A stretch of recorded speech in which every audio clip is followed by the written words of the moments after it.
This is the Invest Like a Billionaire podcast, where we uncover the alternative investments and strategies that billionaires use to grow wealth. The tools and tactics you'll learn from this podcast will make you a better investor and help you build legacy wealth. Join us as we dive into the world of alternative investments, uncover strategies of the ultra wealthy, discuss economics, and interview successful investors. Welcome to the Invest Like a Billionaire podcast. I am your co-host, Ben Frazier, joined by co-host Jim Mafuccio, and we're really excited today. We have a really awesome guest, Jim Pfeifer. Welcome, Jim. Thank you. I'm glad to be here. Yeah, so Jim Pfeifer, he is one of the founders of Left Field Investors, and he is a host of the Passive Investing from Left Field podcast. And so he runs this group, Left Field Investors, which is dedicated to educating investors in the nuances of passive investing and just the world of syndication. So there's a lot to unpack there. And Jim is actually a former financial advisor, and he became frustrated with kind of one size, one path fits all approach, and shifted to concentrate on investing in real assets that produce cash flow. So really excited to dive into that story, Jim, in a little bit. And Jim, he's really practiced what he preaches, and he has invested in over 45 passive syndications across a variety of asset classes, including apartments, mobile homes, self-storage, private lending notes, ATMs, the list goes on and on and on. And so, Jim, really excited to have you here. One of the things we like to do in this podcast is what we call our Passive Investor Spotlight Series. And you fit this profile perfectly because a lot of our listeners and a lot of investors in general want to get to that point where, the passive income that they receive can exceed their earned income, and they can functionally retire and have freedom and time freedom. And, a lot of the different asset classes you're invested in allow you to do that. And really what we love to do is just hear your story, hear about your background, how you got into this, and what's worked well for you, what hasn't worked well, and being able to learn from those, successes as well as, challenges and things that come up so that we can be better educated. I know you're an educator at heart. Used to be a high school finance teacher, I believe, and a financial advisor. And now you're a full-time passive investor. So really, really excited to have you on, Jim. So if you don't mind just jumping into your background and how you really got started into all this and what was, the whole transition from financial advisor to real estate investor. Yeah, well, again, thanks for having me on. And my story is I'm kind of on career number 4, hopefully the final career. I started out just in business working for a reinsurance company, and that, did that for about 11 or 12 years. And then, as you said, I went on to become a teacher, finance and accounting in the inner city Columbus schools. And I did that for a few years. And then at the end of that, I slowly transitioned into being a financial advisor because I wanted to be more independent, work for myself. And I've always been really interested in finance and money. And what that led me to is I really learned about money, and I learned about finances more than I ever thought I had, because I thought I had it all figured out. I'd been in finance for years. I'd been investing in the stock market, mutual funds since I graduated college. And the more I learned about money and about how finance works and about how financial institutions work, the more I kind of went towards real estate and realized that the paper assets that I was selling were not really what I wanted to invest in. And, I always prided myself on only putting my clients' money into stuff that I was putting it into. And so I slowly found out that I was recommending real estate to clients, but I'm not licensed for that. I also don't get paid for that, which is why financial advisors really don't recommend it. So I made the switch. It was a slow switch. I worked kind of both financial advising and my passive stuff for a couple of years. And when I got to the point where I was going into the office and 90% of my day was working on my real estate stuff, I figured out, hey, it's time to move. And at the time, I also had sold all of my active real estate investments. So that gave me kind of the cushion where I had some money so I could generate the cash flow. I could put the investments in and then know that the cash flow would come. And so that's kind of where I ended up.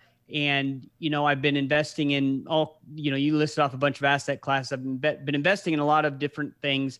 And at the beginning, I didn't really know what I was doing. And slowly I've learned and used my community, my network, and now I kind of have a handle on it somewhat. Yeah, no, that's so fascinating. And I'd love to hear a little bit more just on, we find with a lot of our investors, there are these two worlds of investing, right? It's all either all stocks, bonds, mutual funds, the traditional stuff, or they're real estate is everything and active, real estate, Robert Kiyosaki type folks. And what was the point, kind of maybe bridging both those gaps? Was there a point that salient moment where it's like, hey, this is where I want to go, and real estate seems to be the path that's going to get me to where I want to be? Or was it just kind of over time it just developed that way? I think it was a little bit of both. When the way we came up with the name Left Field Investors is my former colleagues in financial advising, they always looked at me like I was way out in left field doing this crazy real estate stuff, these alternative investments. And to me, they're not alternative. It's where you live. It's, self-storage. It's where you put your stuff. I mean, these are real assets that produce real income. And what I realized was that the stock market and some of those paper assets, to me, it's speculation, right? That's speculation. You are hoping at some point that you can buy something and sell it to somebody else for a higher price later, right? Then I realized in real estate, that's investing, because what you're doing is you're buying something, you're making some improvements to it, you're probably forcing appreciation, and then it doesn't matter what the market says about it. And the whole time you are receiving income, and every time you force appreciation or do something to the property, you're increasing the income that comes back to you. And that doesn't matter if you're active and you're actually doing that, or you're passive like I am, where you're investing in people that are doing that for you. And so I realized that what I want financially is assets that produce cash flow, and the paper assets just don't do that. And also paper assets, something can happen that has nothing to do with the stock you bought, and the price can crumble. And that just doesn't happen in real estate. If the price of the asset goes down, I'm still going to get cash flow. It might be a little bit less eventually, but it's not this boom and bust stuff. So I think of paper assets as speculation. There's a place for it. But the bulk, the majority of what I do is invest in real assets. Yeah, that's awesome. Can you share a little bit of just the genesis of Left Field Investor Group that you started, and what kind of prompted you to do that? And what's the functional purpose of the group at this point? Yeah, so Left Field Investors, it started 2020. I had made the transition, and I was doing more passive investing. And while I was active years before, I had started a local meetup group, and I got a lot out of it. So I wanted to do the same for passive investing, and I wanted to keep it small, to have my own little mastermind of 12 people. We were going to have a dinner club. And our first meeting was going to be March 18th. And I remember that because I believe March 16th is when Ohio shut down for the pandemic. And so we never met in person. We still haven't met. We still haven't met in person. So we transitioned everything to Zoom. And that really allowed us to invite more people, former financial advising clients, friends, people that were interested. And we could get people from out of town. And then we realized we can get guest speakers, syndicators, other kinds of people. And as we kept growing our group, we tried really hard to keep it small, because we wanted like-minded individuals, and we wanted to build a community. And it slowly grew, and we decided we needed a brand, because we were reaching out to syndicators, and we wanted them to know, hey, we're all coming kind of from the same place. And it just slowly grew. We developed tools to analyze deals, to screen sponsors, to track your portfolio. And that's when we came into where there's two kind of parts of Left Field Investors. One is, we have our monthly meetings and blogs and just some resources. And then we have what we call the Infielders group, which is a paid group. And that's more for networking. And we have a forum in there. And then all those tools I talked about are available there. And so really the purpose of Left Field Investors is education and networking for people who are interested in passive investing.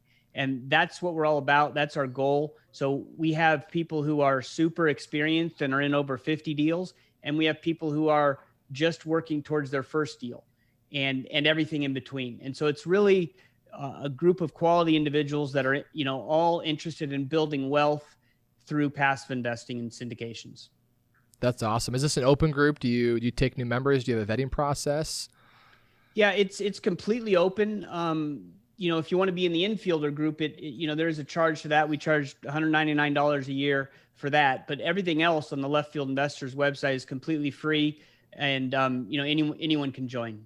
Awesome. Yeah, we'll have some links at the end here so we can be sure to point people there. Jim, did you have a question, Jim Fuccio? Yeah. I wanted to ask Jim, and for myself, but also to clarify for our audience here. You mentioned that you at one point in time you sold your active investments to move fully into passive. So what kind of were those, like rental houses? Do you mean, or development projects, apartments? What were your active assets to make the distinction between active and passive here for some of the folks? Yeah. So the active was I bought. I started as an accidental landlord. We moved, couldn't sell our house in 2008, and that was great because that got me into real estate. And then I bought a couple of other single family homes, rented them out. And then I learned about turnkey investing, where you can pay, someone else rehabs the house, they sell it to you with a tenant. So I did that. And then once I kind of found out you can make a little bit of money on a single family home, I thought, well, of course you can make a whole lot more on multifamily.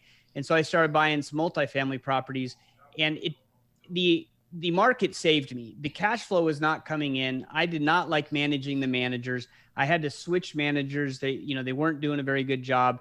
And that's when I found passive investing. And I realized that's a better model. You have professional people who are managing properties for themselves and for us.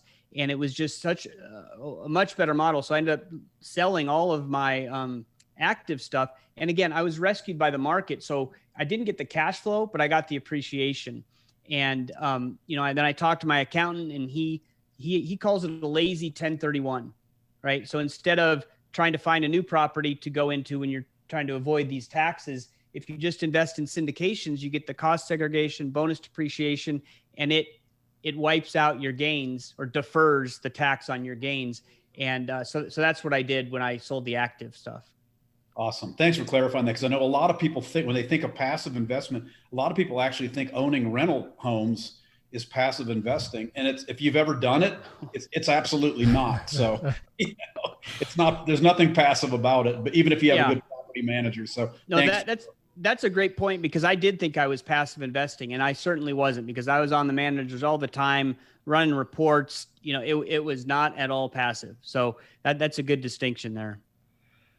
Yeah, that's really helpful. And, I love that you're doing this group, because we find, with a lot of our investors that we work with at Aspen, and we did a survey recently and said, what are your biggest challenges when it comes to investing in these types of assets and these passive investments? And the number two things were, I can't find deals. It's hard to find good deals. And then two, I don't know how to underwrite them. I don't know how to evaluate if this is a good deal or not. And so it kind of keeps people on the sidelines, right? And they hear the stories, like maybe from you, like, man, that seems like the life, to know and have confidence in investing in these other sponsors and have passive cash flow. But talk a little bit about how you guys, and you personally as well as in your group, how do you vet sponsors? How do you get deal flow, and how do you educate around these different types of investments?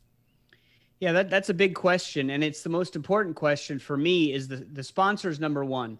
So the way what we do is we evaluate the sponsor, we evaluate the market, we evaluate the asset class, and then the deal kind of comes on the end. That comes last.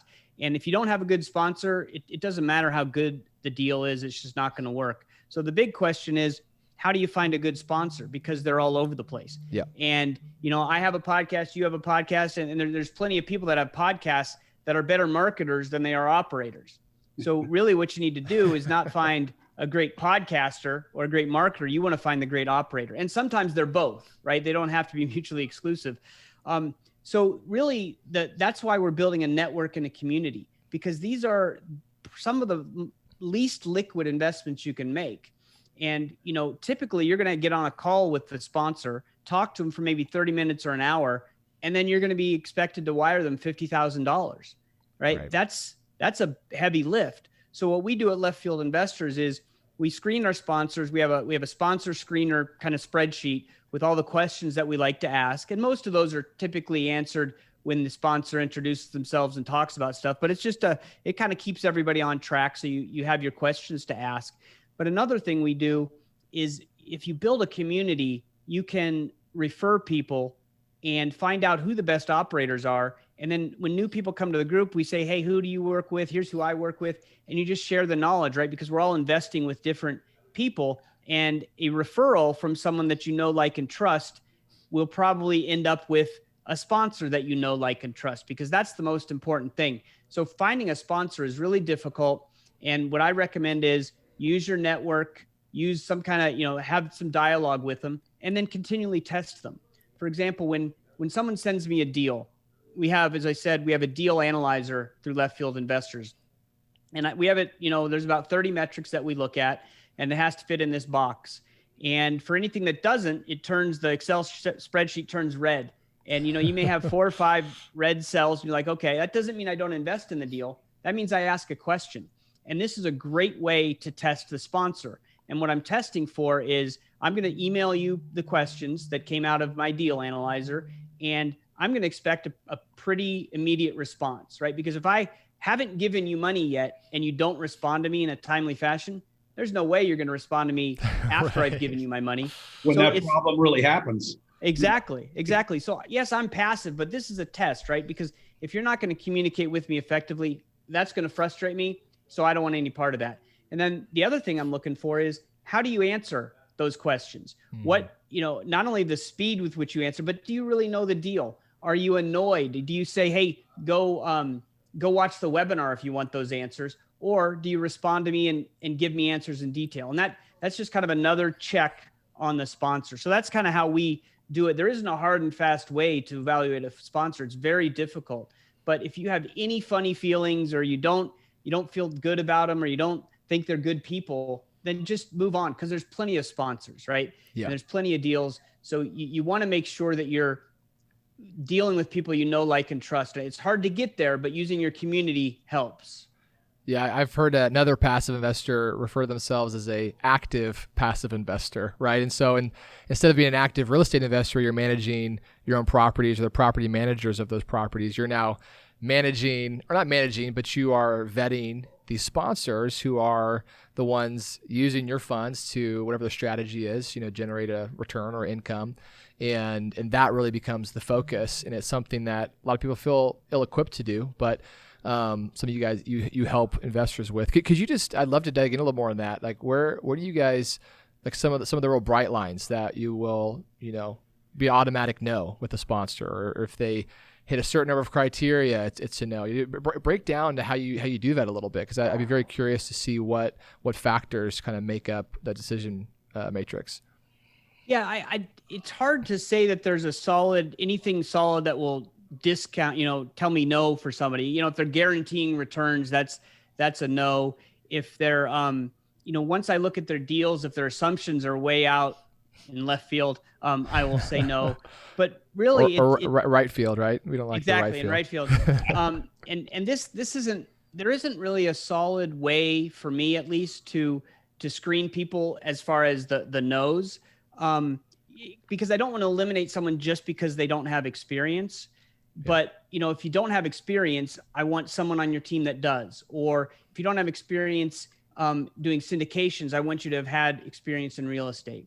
For an example, the worst deal that I've had, and where I lost money, was someone who was a turnkey provider, and they decided they were going to go into office buildings, and they'd never done it before. They didn't hire anybody who knew how to do real office space, and it was a disaster. They did a horrible job, lost money. And, so now I've learned I'm not going to invest with you if you're doing something new. Now there's another syndicator who recently, they're multifamily, and they recently got into self-storage. Well, the first thing I did was I asked, who's got the expertise? And they hired someone who had significant expertise in self-storage. And that was now the person running the show. And so, okay, I would consider investing with your self-storage there because of that. But I'm not going to invest with somebody who has no experience and they're doing something brand new. I don't want to be the guinea pig on that. So I think those are the couple of things that are the hard lines, and it's not a whole lot. The rest is just, it's just kind of touchy feely. Like you have the conversations and you see if you like the people, because you're going to be dealing with them. And if you don't, you kind of move on. I wish I had a better answer, but I don't at this point. No, that's very helpful. How do you approach your allocation strategy personally? When you look at, you have 45 syndications you're a part of, a lot of K1s, and how do you approach this? Are you what's your objectives? You're looking for income, for growth. It depends on the deal. You're looking, market driven opportunities? Do you look at particular asset classes you like, and riskiness level? Break down how you approach your personal kind of allocation strategy. That's a great question, because at first it was just whatever crossed my desk. I was like, I'm in. I when I first started, I had a 401k from a previous employer, and I put it in a self-directed account. I went to a seminar, and everybody I met, I invested with them.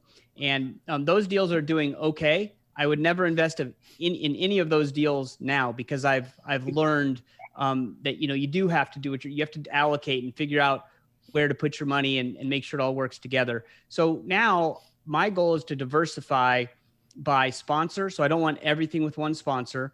I'm diversifying by asset class and market.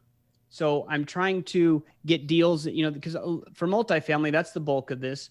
I don't want all my deals to be in Dallas, Houston, and Phoenix. I want some deals in other places. So that's one of the things I do. Also, when I first started and I was doing the lazy 1031, there was a sponsor that did a great job at cost segregation and bonus depreciation. So I did a bunch of deals with that sponsor. And then I realized, I need to get other sponsors in case this isn't what I think it is, because these take so long to play out. It takes you 3 to 5 years before you know if you made a good investment or not. So it's really hard. And so what I try to do is, I have spreadsheets, and now we actually have a portfolio tracker on our website for left field investors. So I can see how many multifamily deals I'm in, how many self-storage deals I'm in. And I don't really have a hard and fast number for how many I want of each. I just know that as new deals come in, I'm looking for things to fill holes in places that I have, and I don't want everything to be of one type. And again, I think there aren't really, like in the stock market, it's fairly easy. They say, hey, you want 70% in stocks and 30% in bonds, or whatever it is. And I feel like we haven't figured that stuff out yet for these passive syndications. So I don't really know. And I try to, I'm investing for income because it is my full-time job, and I'm hoping that appreciation comes on the back end. But, cash flow is the most important thing. So there's several deals I'll do that are strictly cash flow plays, like the note stuff that we're doing with you guys, and some of the other companies that maybe do lending. I try to do that out of my retirement accounts, but still, I also do some of that in my taxable accounts, because that is income that I know is going to be steady and will come in. So you really have to figure out, what are you doing? Do you have a large W-2? If so, you probably don't need the income. So then you are investing for appreciation. You can do it a little bit differently. And I don't think I realized that at first when I was doing all those cost segregation investments. So now I'm much more focused on cash flow. How do you manage just the illiquidity factor? You mentioned that earlier, right? And it's one of the biggest maybe hurdles for a lot of investors, where you get into a deal with a sponsor and it may be 5, 7, sometimes 10 years, depending on the strategy. And that's, money that you can't pull out if you need it for an emergency or whatever. So how do you manage that, being this many? I mean, at this point, you've probably got enough that are paying off over time. So you have liquidity events that are occurring and you have enough cash flow. But, earlier on, how did you kind of manage through that to make sure you weren't maybe over allocating into, less liquid investments? Yeah, it's tough because, while you have the W-2, that's when you need to start. You can't just quit because you're not going to have any income at first. And so part of managing that illiquidity is making sure that you have income from something else, from a job, or in my case, it was, I had, some income still coming in from financial advising. I also just sold a bunch of properties, so I had cash, and I didn't invest at all. I kept some back because that was, until I had a certain amount of income coming in every month, I wanted to make sure I had enough cash from the sale of the other properties to kind of bankroll that. So I think you just have to figure out, it takes a long time. This is not a get rich quick scheme. It's a get rich very slow and steady scheme. And then it just snowballs, right? So I think you just have to set your goal and figure out what that is, set a monthly income goal. And once you get there, then you can start thinking about, can I get rid of my W-2? Can I maybe go part-time? Can I figure something else out for the income? But it is very important to manage that cash, because these are so illiquid. If you invest in, you can't sell them, right? There's no buyer for these things. So that's a really good thing a really important thing to think about. Yeah. Jim, I got a question for you. So if I'm a new let's say I just, I have a job, have a day job, decent paying job. And then, someone in the family up the line dies and I get an inheritance. And now I'm looking at, and I want to be you when I grow up. I want to be 100% passive. And this comes from watching people make a mistake. So I'd like to hear your insight on it. So at what point in time, let's say I'm going to put all my money into passive investments that are cash flow oriented. And so I can look on paper and say, wow, that cash flow, and this is of course assuming all of them keep performing per the program. What factor would you want to see that cash flow? Would you want to see like 120% of your replacement income before the person pulls the plug and turns in their resignation on the day job? Because I've seen people leave prematurely because they're so excited about being an entrepreneur, so excited about being a passive investor. And then all of a sudden, 2 or 3 of the deals go south. And now they've gotten used to living on $100,000 a year. And now all of a sudden it's down to 70, and that's even being threatened, and they don't have the job anymore. I mean, what kind of a cushion would you suggest to somebody that's waiting to make that leap into passive investing and quitting the day job? Yeah, that's a great question. And for me, I think it's more of a time cushion than a dollar cushion, right? So if I'm trying to replace $100,000 of W-2 income, because of the way you're saving on taxes with real estate, you probably only need 70,000 of real estate income to replace it. But what I would want to do is I would want to have that 70,000 coming in for a year, maybe, before I pull the plug, or, some length of time. So you have some idea that this is actually working. So, and you don't go from zero to that $70,000 a year in 1 year, right? You're going to invest. And even if you do have an inheritance, I would recommend, investing in that over a year or more, so that you can learn as you go. And I think what I did wrong at the beginning with my self-directed IRA is I went all in with all of it right away and then I was just sitting like, okay, if one of those don't work, that's okay, because it's my retirement account. But, if that was with money that I need to live on, I would be having problems. So I think as you're learning, you go slow, you join a community like Left Field Investors or others. There's plenty of other communities around there. It doesn't have to be ours, but you learn from others as you're investing. So I would recommend that you set up a plan and say, you know what, 5 years from now, I'm going to drop the W-2. And we have people in our group who are doing that. But you can't just say, hey, I'm dropping the W-2 tomorrow and I don't have any cash flow to replace it yet. Or I'm looking at the pro formas, and the pro formas say I'm going to get 70 grand a year. And then you realize, oops, I got 35, right? So it's more of a time thing for me. You should set the amount of money you want or you think you will need, but then I would put a time component on it. And I would definitely also put a buffer. If I think I need 70, I might not fully quit until I get 90, but I could reduce my hours or go part-time or something once I see that it's actually working.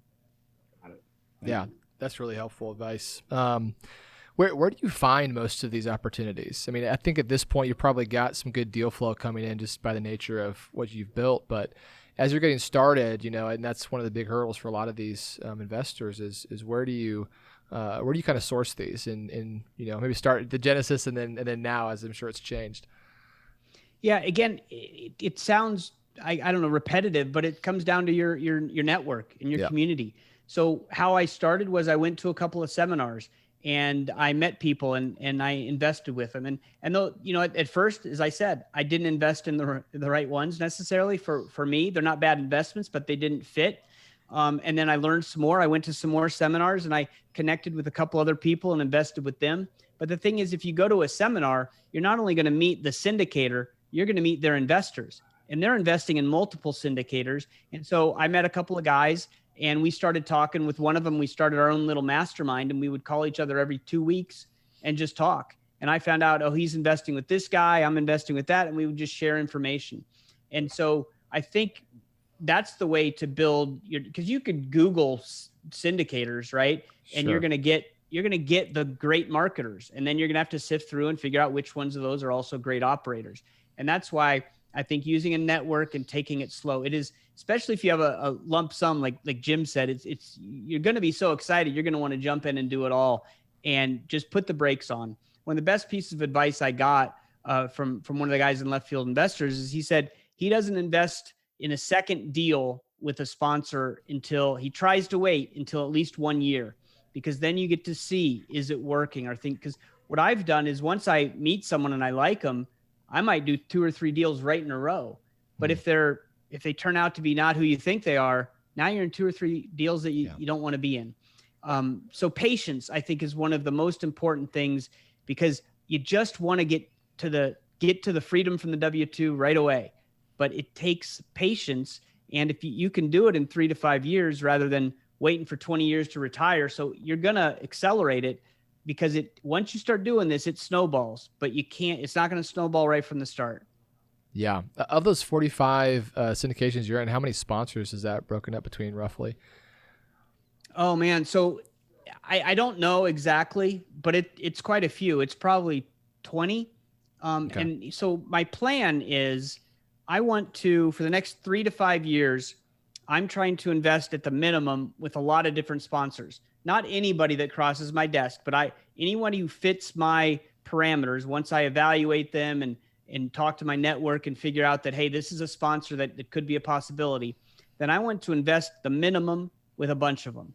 And in 3 to 5 years, I'll be able to see how they performed, and I'm going to pick the best 3 sponsors in each asset class. And instead of going in at the minimum, I'm going to start investing more with them, because it's a hassle with all the K1s and dealing with all the different sponsors. And I don't want to do that forever. But right now, while I'm building Left Field Investors and figuring out what we're going to do as a community, and I'm really just getting into the meat of being a passive investor, I want to make sure that I'm evaluating everything. And eventually I'm going to settle on a smaller number of operators. Yeah, that sounds like a great strategy. Who do you kind of have in your inner circle? So we talk with the other investors, and it's a lot of work, like you're saying, with all the K1s, and then like you're saying, building the network and the community. But for you personally, do you surround yourself with certain accountants with a certain expertise, or attorneys and financial advisors, or who's kind of your inner circle, outside of the Left Field Investor Group, but that you kind of surround yourself with to help just manage these investments? Yeah, I have a great accountant. He's been real helpful from the beginning, and he's a real estate investor too, and that helps. He's more active, but just having somebody who's in the business doing your taxes, I think is a huge advantage. I also we do the founders of Left Field Investors. We talk all the time and are sharing information, and others in the community. Then I still have a financial advisor. I'm almost zero in the market anymore. And the only thing I have is dividend producing stocks, because, I want income from my investments. Yep. But he also handles insurance and other things. And he also is going to be a real estate investor. He hasn't really invested yet, but he's looking into it, and he understands it, and he's worked hard to understand it. So he works with a lot of real estate investors. And I find that really helpful as well, because he understands what I'm doing and can, find if I need some kind of insurance product or some kind of financial product, he can help me find something that fits with what I'm doing in real estate. Yeah, that's really cool. Coming from the world of financial advising, I'd love to hear your thoughts on this, because we found it with Aspen. We work with several financial advisors that refer clients to our funds that are, private syndications, private funds. But we found there's this kind of great divide, right, between financial advisors that are comfortable with these types of investments, and then those that don't. And a lot of times we find that it's usually a lack of understanding, number one, and two, they can just write off as, well, this is just it's too risky or too illiquid or whatever. And a lot of investors, as they're kind of maybe getting excited about some of these types of investments, maybe find roadblocks with their advisors, right? Where it's just, saying, oh, that's not going to be a good investment, just trust me. And, what do you kind of, what's kind of your approach there? I mean, obviously you want to have outside input, and, they provide a valuable insight, but, do you find a financial advisor that's investing in real estate, like you said, yours does, or do you just kind of keep a portion with them, or what's kind of your approach with financial advisors? Honestly, if you go to your financial advisor and they say, oh, that's too risky, or no, don't do that, I go look for somebody else. Yeah. Because if you have to have the confidence as a financial advisor to think, hey, you know what, I'm going to give the best advice to my client I can. And it drives me crazy that they call them alternative investments, because they're not. And that's why people think they're risky, right? Because it's alternative.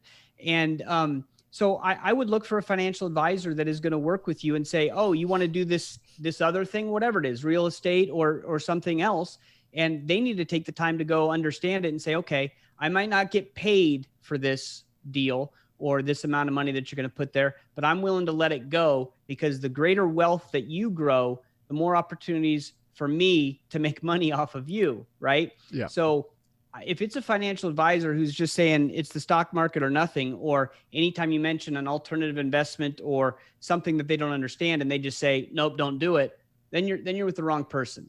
And what you want to find is someone who is open-minded and willing to look at other things, willing to sacrifice some fees or commissions, knowing that they will get paid back, because if you do a good job for me and get me into this real estate, I'm going to tell all my friends, and now you might get new clients. So I think you just have to have somebody with an open mind and willing to help you learn and help you grow. Yeah.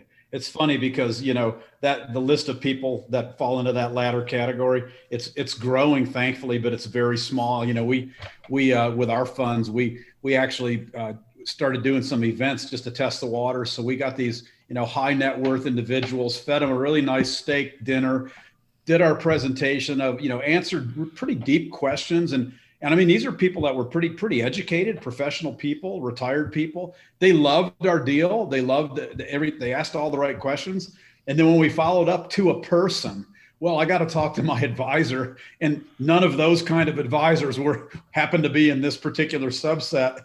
And so the results were dismal, yet all these people saw the deal and they knew it was a good deal, but right. their advisors just didn't get it, or like you said, couldn't monetize it, short-term thinking. And instead of serving their clients and actually looking out for their best, I think they were just kind of looking at their own paycheck. And so anyway, kind of learned the hard way there, but we had to try, Yeah. And they don't understand it. Right. So that's the problem also, is that the financial institutions and the banks, and I used to work for all these companies, they are really good at marketing and telling you what products you should buy. They market the stock market and bonds and all this stuff. And so everybody is comfortable with that. Everybody has a 401k they put their money into. So anytime you venture out of that little bubble, people panic. And it's much easier for a financial advisor to say, hey, look, you need to invest $2,000 a month in this mutual fund, than for one of you guys to say, hey, send me a wire for 25 grand, right? It's the same number over a year, but in one instance, I'm sending $2,000 to someone who's going to put it into the market where I can see the value every day. Whereas if I send $25,000 to you, that $25,000 is immediately gone. I don't know if I'm going to see it again. And I have to wait 3 months for you to send me $167, as my 7% return. So it takes a mindset shift to understand that, my $25,000 didn't just turn into 167. That's going to grow and all that, where in the market, you give them $2,000, it could be $1,000 tomorrow if there's a drop in the market for whatever reason. Right. Yeah. Okay. Now for the fun questions. These are kind of the final questions we like to ask, but what's been the best investment you've made in the last decade? In the last decade, I'd have to say it was some of the active multifamily investments that I made, because although I didn't have them managed properly, I didn't do anything right except for buy them.